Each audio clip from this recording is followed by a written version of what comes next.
C'est un enchevêtrement d'observations diverses guidées par une question existentielle, celle de la résurrection de la chair et de la vie éternelle.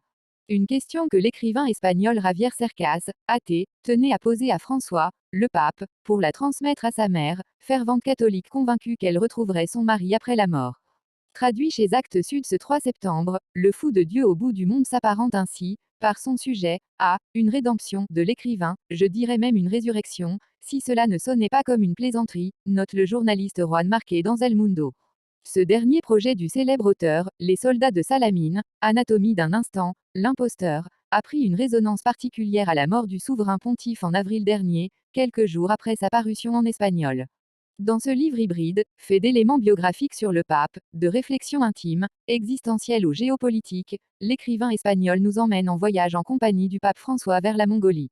L'Argentin, premier souverain pontife né en Amérique latine, s'est toujours défini par les périphéries, souligne Cercas, qui tout au long du livre réfléchit sur le sens et la portée de cette définition, dans une forme d'enquête singulière. Un fil rouge. Cercas est très doué pour les récits qui flirtent avec le journalisme, l'enquête ou le travail de mémoire, bien que son regard perçant soit clairement celui d'un excellent écrivain, rappelle El Mundo. Au fil des 480 pages, le romancier nous tient en haleine avec une promesse, celle d'une discussion en tête-à-tête avec François lors de ce voyage réalisé en 2023. Mais en attendant le périple, le lecteur peut savourer le making-of du livre, les conversations en amont, relate Juan Marqué qui poursuit.